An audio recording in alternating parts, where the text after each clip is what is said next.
Yeah, it's Glenda with AKA GK Fralin, and you have already seen I can tell a story, but I can really screw it up.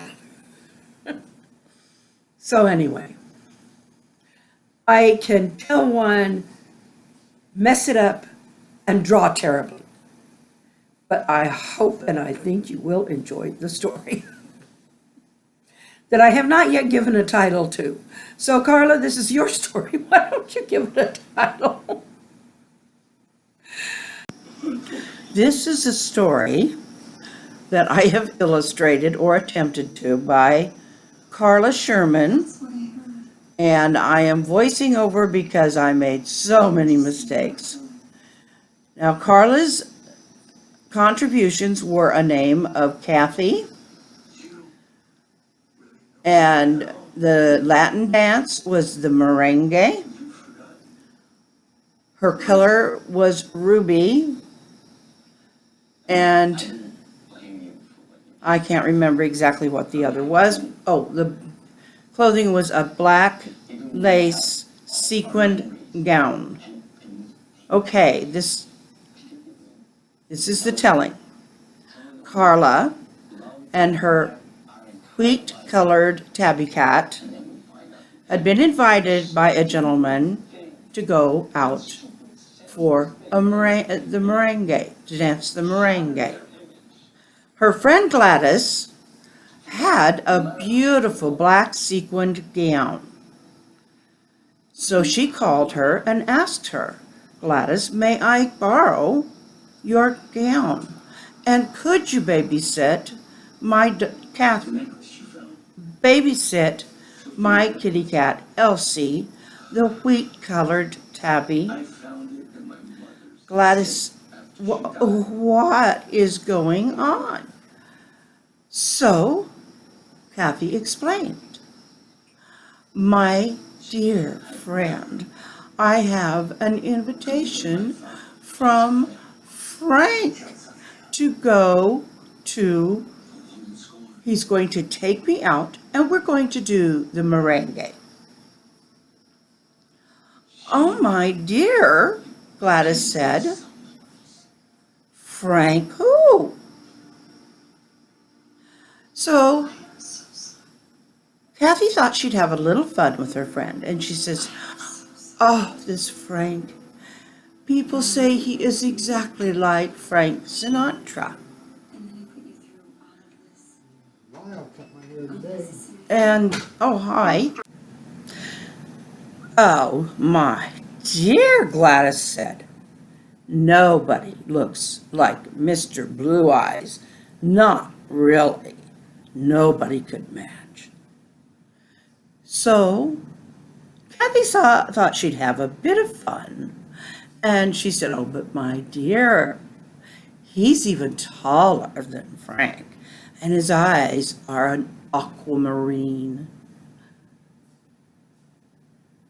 Oh, my dear, it sounds like you have a wonderful date. So, yes, I will loan you my dress. And yes, I will babysit Elsie, your wheat-colored tabby. Oh, thank you, my dear, said Cathy. My dear, I am going to have such the time of my life.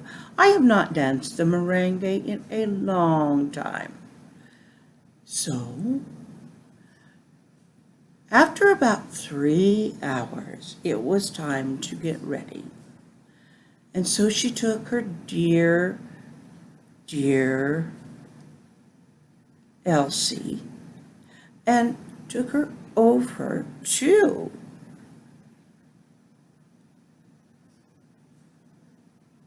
Gladys's house, and Gladys had the gown all ready for her. Okay, I'm going to attempt to get to the point where we're actually moving the cat and the gown.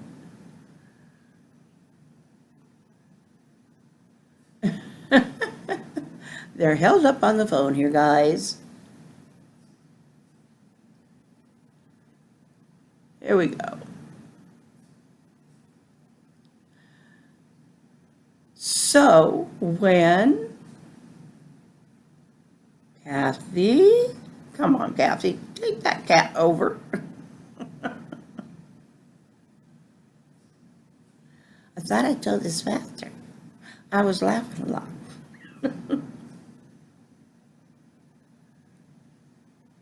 Okay.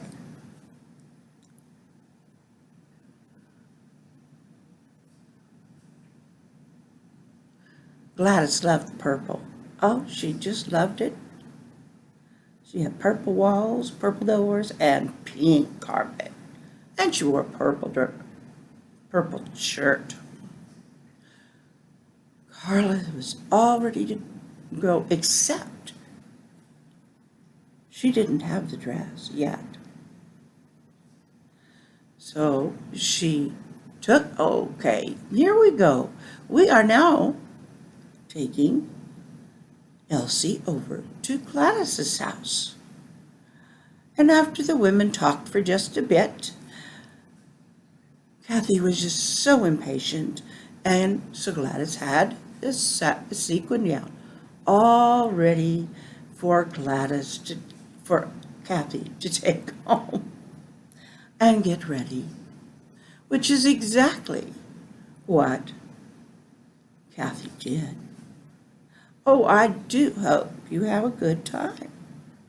So when Mr. Frank, the very tall, very southern gentleman, arrived in his tuxedo, he wore a matching ruby bow tie and cummerbund. And Gladys had put her hair up so perfectly under a black lace hat with a ruby band and ribbon. She had her ruby earrings, and she even used ruby lipstick and ruby blush. The black sequin gown was just gorgeous on her, and she even wore black stilettos with a ruby bow. They danced the Latin merengue, and the hips just moved so well. They moved their hips and they swayed back and forth like they do in Latin dance. And then Frank, there's the hips moving. And then Frank gave her a spin, and oh, the night went on and was so beautiful. And that is the story that I have so far. Thank you for listening.